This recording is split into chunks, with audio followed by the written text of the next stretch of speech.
So this slide is brought to you by Irshad Mazhar. She is my dearest sister. She is currently a doctor now. So she is making slides for me because she wants to support her brother. And yeah, so please will give her a shout out. Thank you. Let's give her a high on comment section. She worked for us a lot. She is giving her the best and she is spending her whole day making these slides. ও নিজেও bio পড়াবে আমাদের সাথে, so yeah, and she is my business partner as well. ইকোটার্স এর decision কিন্তু একজন নেয় না, দুইজন নেয়, আমি আর ও মিলে। Because yeah, she is my twinny, so I will obviously prefer her over anyone to be my business partner. She understands me the most. So ওই কোঅর্ডিনেশন না থাকলে তো সম্ভব না। বিজনেস করার একটা কোঅর্ডিনেশন লাগে। সো আমরা আজকে বিজনেস স্টেক হোল্ডার নিয়ে ফার্স্টে কথা বলবো। সো আমরা দুইটা টপিক কভার করবো, ডেফিনেশন আর লিস্ট। বাকিটা আমরা নেক্সট ক্লাসে দেখবো। So let's see. Business stakeholder হচ্ছে গিয়ে an individual or a group of individual with an interest in the operation of a business। মানে বেশি কথা, এত কথা ভাল লাগে না ভাই, আমি ডিরেক্টলি বলি যে স্টেক হোল্ডার মানে হচ্ছে গিয়ে anyone, any individual or group of individual affected by the business activity। শেষ, এটা লিখলেই ফুল মার্ক দিয়ে দেয় আর কি। তো এত কিছু লেখার দরকার নাই, বাট এটা স্লাইডস এ দিছি কারণ যাতে তোমাদের এক এক একজনের, আমার যেমন এটা মনে আছে, অনেক কারণ এটা না মনে থাকতে পারে। সো এটা ডিপেন্ড করে এক একজনের উপর। সো আমি আর রিস্ক নিলাম না, সো পুরাটাই দিয়ে দিলাম। এখন আসি আমরা স্টেক হোল্ডার কারা। এটার আগে আমরা বলি যে কিছু জিনিস শেয়ার করতে চাই তোমাদের সাথে। ফর এক্সাম্পল, আমার বাসা কল্যাণপুরে। সো ওইখানে একটা হাউজিং এ থাকি আমি। সো হাউজিং এর নাম বলা যাবে না, কনফিডেন্সিয়াল লোক। হাহা। সো ওই হাউজিং এ দোকান যদি বন্ধ হয়ে যায়, এখন তো আমার দৌড়াইতে হবে না বাইরে মুদি মাল কেনার জন্য। এই কারণে হচ্ছে গিয়ে এটা তো আমি এফেক্টেড হচ্ছি না, I'm the customer. So I am affected by the activity of the business, তাই না?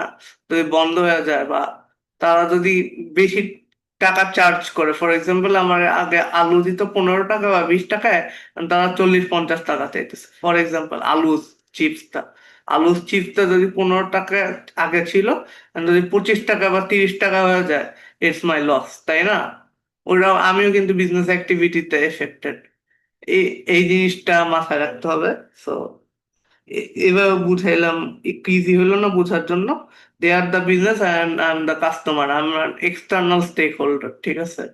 এটা আস্তে আস্তে আমাদের ভালোভাবে বুঝতে হবে। এটা আমার কোর্সে জয়েন করলে আরো ভালোভাবে বুঝবা, আমি আরেকটু ডিটেলসে বুঝাবো। If you have any queries আমাকে বইলো about my course and all, how to register and how to access these slides as well. So yeah, stakeholder কারা? বিজনেস কিছু করলে স্টেক হোল্ডারের উপর এফেক্ট পড়ে। কারণ হচ্ছে গিয়ে বিজনেস যদি কিছু করে আমাদের উপর তো অবভিয়াসলি এফেক্ট পড়ে, তাই না? এই যে আমি যে বুঝায় বললাম তোমাদের এই কথাটাই, আবার স্টেক হোল্ডাররা কিছু করলে বিজনেসের উপর এফেক্ট পড়ে। যেমন হয় যে আমি যদি কিনা কমায় দেই এই দোকান থেকে আমার বাসার দোকানের সামনে, তাহলে রেভিনিউ কমবে না? তাহলে প্রফিট রেভিনিউ সবই তো কমবে। Don't think the profit and revenue is the same thing. It's not the same thing. Revenue minus other cost যদি আমরা মাইনাস করি তাহলে হচ্ছে গিয়ে, আদার অপারেটিং এক্সপেন্স যদি মাইনাস করি তাহলে হচ্ছে গিয়ে প্রফিট আসবে, ঠিক আছে? প্রফিট থেকে ট্যাক্সেশন যদি আমরা মাইনাস করি, ওটা ডিভিডেন্ড কি বলতেছি, ওটা রিটেন প্রফিট। সো কাহিনী আছে, যাই হোক। সো ওটা আমরা আরো দেখবো section 3-তে। join my courses as up. So, and this can be either negative or positive, ঠিকই তো? সো এই এফেক্টটা নেগেটিভ হইতে পারে, পজিটিভ হইতে পারে। সো চিন্তা করে দেখো, যে পজিটিভ, নেগেটিভ হইলেও হইতে পারে, পজিটিভ হইতে পারে। সো চিন্তা করে দেখো যে আমি যে কিনতাম আগে 15 টাকা থেকে 30 টাকা, সো এখন আমার 15 টাকা এক্সট্রা পে করতে হইতেছে, সো আমার জন্য লস না এটা? আমার তো খারাপ, আমার জন্য তো খারাপ। ক্লাস করতেছে, আচ্ছা, সরি সরি। আমরা যদি কিছু করি,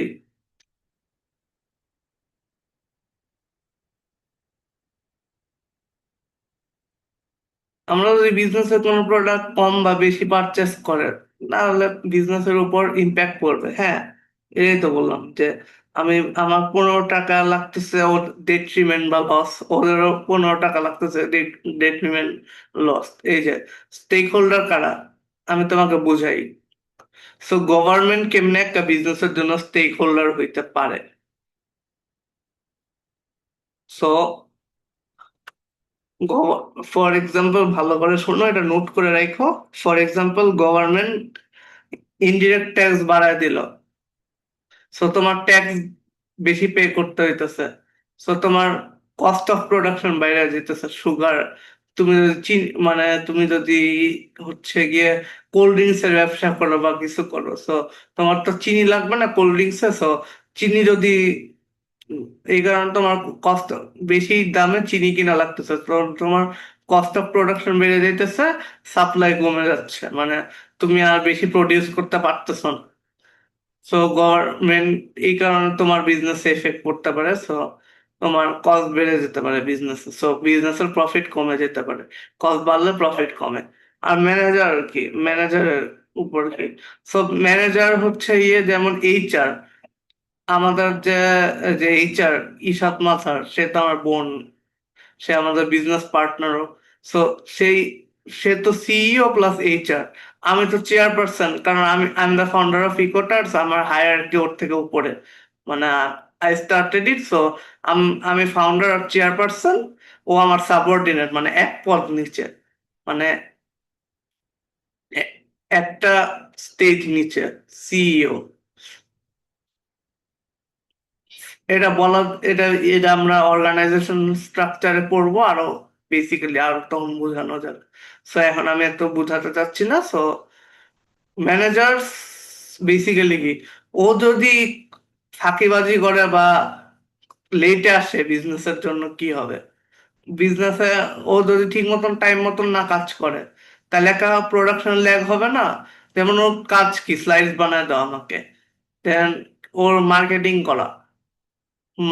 করা, অ্যাডভার্টাইজমেন্ট করা, অ্যান্ড আমাকে স্লাইডস বানায় দেওয়া, আর মানুষকে রিক্রুট করা। সো ও মার্কেটিং ডিপার্টমেন্টও আছে, এইচআর ডিপার্টমেন্টও আছে, আবার সিইও। সো আমি আর ওই মেনলি আমারও, আর ওর জব রোল প্রায় একই, সো ইয়া। আর ও পড়াবেও, সো ইয়া। ও যদি ঠিকভাবে না পড়ে, ফর এক্সাম্পল বলতেছে, ও যদি বায়োলজি পড়াইতেছে, ও একটা ভুল পড়াই দিল, পরে যদি স্টুডেন্ট ফেল করে, পরে আমাদের রেপুটেশন খারাপ হবে না? সো এইটাই বোঝা যায় যে ম্যানেজার, অ্যাজ এ ম্যানেজার বললাম, এমপ্লয়ি না, সরি, ম্যানেজার, সে যদি ভুল মানুষকে রিক্রুট করে, ফর এক্সাম্পল, সে এমন মানুষকে রিক্রুট করলো যে ইংলিশ মিডিয়ামে এক্সপিরিয়েন্সই নাই, বাংলা মিডিয়াম থেকে আসছে, for chemistry or maths, for example বলতেছি। সো ও ও রিক্রুট করলো, পরে আমাদের ওই ছেলে বা মেয়ে ঠিকভাবে পড়াইলো না, এমন ফাঁকি দিল যে ঠিকভাবে কথাই বুঝে না, সে নোটসও বানাইতে পারে না, পরে আমাদের জন্য এটা লস না বিজনেসের জন্য? তাকে ট্রেনিং দিয়ে আবার করা, ট্রেনিং কষ্ট তো, অন দ্য জব ট্রেনিং হলে তো cost com, but of the job training হলে তো, মানে একটা স্পেশালাইজড এনভায়রনমেন্টে নিয়ে গিয়া, মানে একটা স্পেশালাইজড জায়গায়, যেমন পিয়ারসন এডেক্সেল ট্রেনিং গুলি যে হয় টিচারদের, ওটা কিন্তু of the job training. So ওই রকম যদি হয় তাহলে তো প্যারা না, ওইরকম হইলে তো একেবারে টাকা যাবে, বিজনেসে প্রফিটই হবে না, ফর এক্সাম্পল বললাম। তারপরে এই যে ওয়ার্কার্স, ওয়ার্কার্স আমরাই কিন্তু ওয়ার্কার্স, বেসিক্যালি আমরাই পড়াইতেছি। সো আমরা যদি, আমি ফর এক্সাম্পল তোমাদের ভুল পড়াই দিলাম, পরে তোমরা ফেল করলা বিজনেস, এটা আমার জন্য খারাপ না? পরে তোমরা ইকোটার্সের নামে negative word of mouth promotion লাগাই দিবা যে হ্যাঁ ফালতু ফালতু কোচিং যাইস না, ফেল করে পোলাপাইন, অনলাইনে কি পড়ায় বুঝি না, এগুলো যদি বলো তাহলে কেমন এরা হয় না যে আমাদের আর কেউ আসবে আমাদের কাছে পড়তে, আমাদের তো রেপুটেশন 12টা বেজে যাবে না। আর আমি যদি কাজ ঠিকভাবে করি, তোমাদের পড়ায় এ স্টার বা এ আনাই দিতে পারি, বিজনেসে এ স্টার আনার চিন্তা অনেক টাফ। আমি নিজেও কখনো চিন্তা করি না যে স্টার পাবো। ফার্স্টে ওয়ার্ল্ড হাইস্টে চিন্তা করছিলাম, কাহিনী শুনো। ফার্স্টে যখন তুফাইল নাজিও 144 পাইছে, আমার মনে হচ্ছে যে আমি 144 পাবো। পরে দেখি এটা কান্ট্রি হাইস্ট আসছে, আর আমার ওই 144 কি, আমার 70-80 আনতে আমার কষ্ট হয়ে যেত। 144 পরে আমার জন্য একটা ড্রিম হয়ে গেছিল, উইথ সিজন ফুলফিল আমার 109 আসছিল। Business is really tough. 109 পোলাপাই নিয়ে পড়াইতেছে এত ভালো, আর 144 তাহলে কি পড়াই, এটা ভাবো। রুফাদার কাছে পড়লে দেখতা কি হইতো, মানে এত সেই পড়ে যাই হোক। বাট আমার কাছে পড়তে পারো, I am not a bad teacher, সবাই আমার ভালো টিচারই কয়। তো আমি একটু অনেস্ট, তো তাই একটু মানুষের প্রমোশন করতেছি। বাট ইয়া ওকে, প্যারা নাই। সো এখন আমরা বিজনেস ওনার্স আসি। ইকোটার্স ওনার্স কে বলো, ইকোটার্স ওনার্স কে, do you have any idea? It's me and my sister Ishat Mazhar. So আমাদের 50-50, আমরা যা ইনভেস্ট করবো 50-50 ইনভেস্ট করবো, ঠিক আছে? অ্যান্ড আমরা we will make the business decision, no one will interfere here.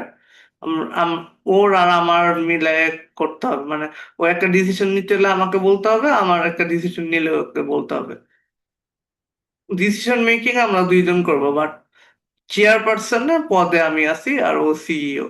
So yeah, এখানে আমি ফাউন্ডার, তো সো আমার একটু আমার ডিসিশন মেকিংটা একটু মানে আমি যেটা বলবো ওইটা একটু বেশি অ্যাকসেপ্টেবল হওয়ার চান্স বেশি, কারণ আমি আমি তো ওনার। সো ইয়া, আমি আই দ্য মেন ওনার। পরে ওকে আনছি বেসিক্যালি, পরে ওকে বললাম। তখন ও ছিল না, খুব অ্যাভেলেবল ছিল না যখন আমি স্টার্ট করছি কোটার্স back in after my O levels exam. So এটাই। এরপর কি, সাপ্লায়ার, সাপ্লায়ার কে? ওই যে কাগজ, আমাদের ইকোটাসের সাপ্লায়ার কে হইতে পারে? কাগজের রিটেলার হইতে পারে মনির আঙ্কেল, ফর এক্সাম্পল দারুসালামে থাকে, দারুসালাম টাওয়ারের। ওনার থেকে যদি আমরা 10,000 10,000 টনস এর এ4 পেপার নিয়ে আসি, he will be hour supplier. So উনি যদি দেরি করে সাপ্লাই দেয় তাহলে তো আমাকে ব্যবসা শেষ, আমরা তো প্রিন্ট করে স্টুডেন্টদের নোটস দিতে পারবো না, তাই না? ফাইন্যান্সার্স কে, ফাইন্যান্সার্স হচ্ছে কি যারা টাকা দেয় বিজনেসের জন্য। আমি আর ইশাদ মাঝার ফর এক্সাম্পল এখনকার জন্য ফাইন্যান্সার। বাট আমরা যখন এক্সপেন্ড করবো আমাদের তো ব্যাংকে যাওয়া লাগবে, আমাদের তো ব্যাংকে যাওয়া লাগবে টু এক্সপ্যান্ড অ্যান্ড এভরিথিং। এমন তো না, আমাদের ব্যাংকে যাওয়া লাগবে টু এক্সপ্যান্ড অ্যান্ড আমরা ব্যাংক লোন নিব। সো ব্যাংক লোন নিতে হলে আমাদের একটা জোস বিজনেস প্ল্যান থাকতে হবে। তারপর আমাদের একটা ভালো স্টেটমেন্ট অফ কম্প্রিহেনসিভ ইনকাম লাগবে, স্টেটমেন্ট অফ ভালো ফাইন্যান্সিয়াল পজিশন আমাদের প্রিপেয়ার করে দিতে হবে, যে হ্যাঁ কত বছর প্রফিট লস এরকম। তারপর স্টেটমেন্ট অফ ফাইন্যান্সিয়াল পজিশনে থাকবে কত অ্যাসেটস আছে বিজনেসে, কত লাইবিলিটিস আছে, কত ইকুইটি।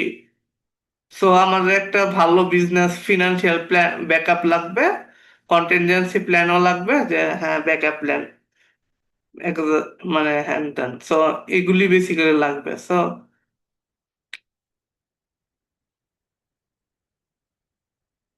কাস্টমার্স কে,